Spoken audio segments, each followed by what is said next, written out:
Bom, temos mais um entrevistado aqui para a gente... Já estamos seguindo na reta final, mas o assunto é importante demais, dá tempo para a gente falar sobre essa gripe aviária.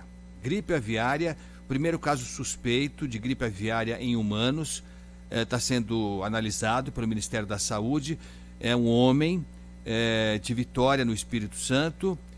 Parece que ele está bem, né? Está bem. As informações são de que ele está bem mesmo, efeitos leves da gripe e tal, sem muitas consequências, mas lógico que isso acende a luzinha amarela, né?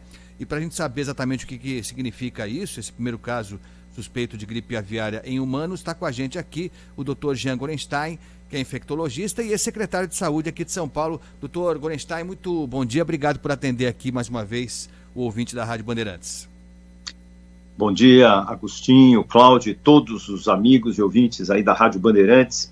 Importante a gente trazer algumas informações sobre o que é a gripe aviária. A gripe aviária é a família dos vírus de gripe, portanto, vírus respiratórios, e no caso aqui é o H5N1, mas a transmissão ocorre muito mais comumente de uma ave para outra. Normalmente, o grande celeiro de produção de gripe aviária, ou seja, de comprometimento respiratório em aves, acontece na Ásia, mais especificamente na China. A China é uma grande produtora de vírus respiratório, e no caso do vírus da gripe aviária também. Qual é o grande problema? O grande problema é que eu tenho aves migratórias, que acabam, então, não respeitando os limites, sejam continentais, atravessando oceanos e chegando em algumas localidades. Foi exatamente isso que acabou acontecendo com uma das aves que estavam comprometidas. Na verdade, foram 3 aves comprometidas e que foram encontradas mortas. O estudo que foi feito sobre elas identificou a presença desse vírus. A transmissão entre pessoas ela é rara, pouco comum. Porém, quando ela acontece da ave para o ser humano, normalmente os quadros são muito mais graves, especialmente aqueles quadros pulmonares muito mais graves, mostrando uma mortalidade quase de 50%.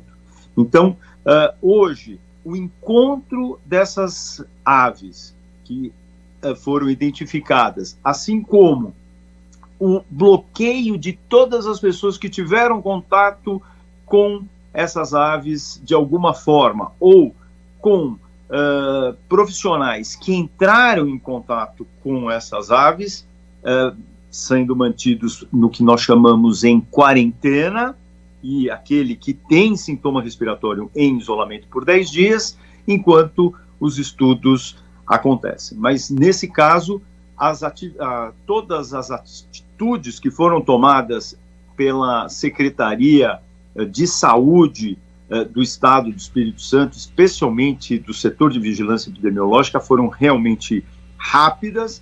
Fizeram, então, esse isolamento e quarentena, isolamento para quem tem sintomas, a quarentena para quem teve contato, sejam com a ave ou com essas pessoas, e mais, todas as aves, foram 26 aves que estiveram também em contato com essas aves contaminadas, foram realmente destruídas até por uma questão de segurança pública.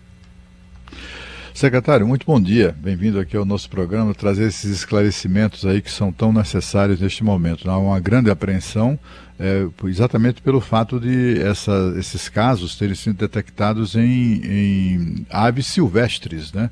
E, portanto, assim, de contaminação bastante alta. Já tem gente desconfiando que é coisa plantada mesmo, né? O senhor acha que isso é possível de acontecer?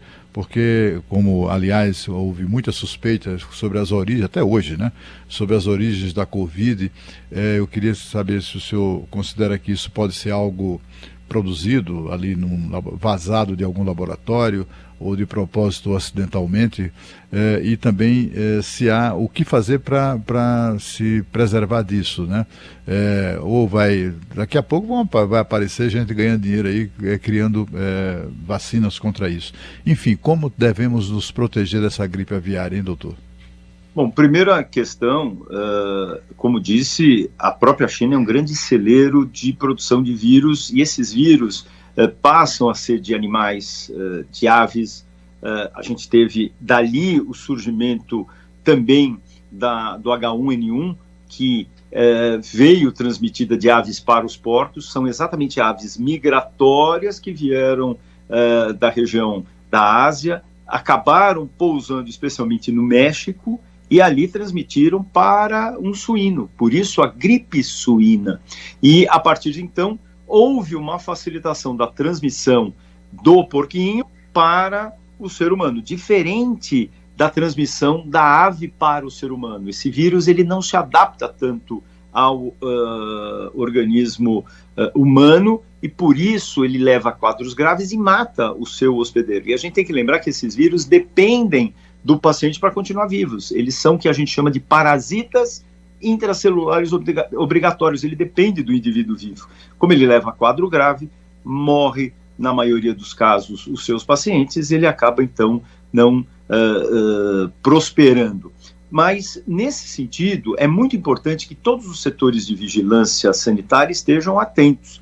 E é o que realmente tem acontecido, principalmente na Ásia. Em 2009 tivemos um grande surto, mais de 650 pessoas foram comprometidas, e o número de aves abatidas foi enorme. Milhões de aves, eu estou falando milhões, eu não falei milhares, foram abatidas, sejam especialmente de propriedades, que são essas propriedades, que esse é o grande problema naquela região, são grandes propriedades particulares de pessoas que têm a sua hortinha, o seu galinheiro, o seu pasto dentro da sua casa, e esses animaizinhos convivem de forma muito próxima com os seres humanos.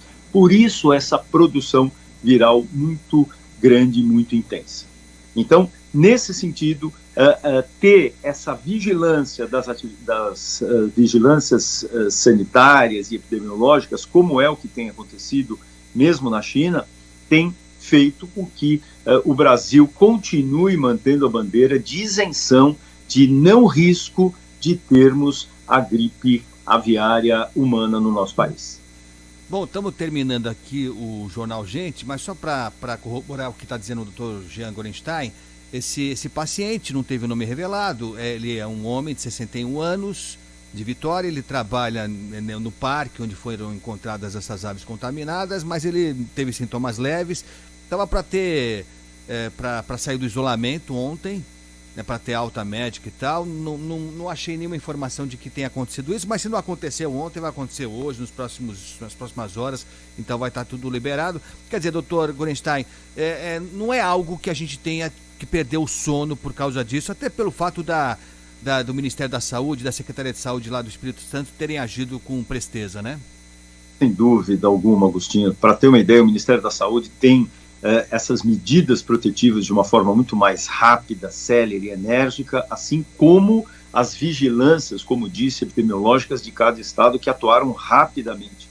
Então é dessa forma que hoje nós conseguimos identificar esse caso. Imagine, essa ave foi imediatamente testada, essa ave encontrada morta foi testada em termos de sangue, secreções nasais, foram mandadas rapidamente para a Fiocruz, que é o laboratório de referência do estado do Espírito Santo, e foram testadas em 24 horas, já se tinha o resultado, mostrando a eficácia do nosso sistema de saúde, e muito mais rápido, muito mais sério, e agora, depois da Covid.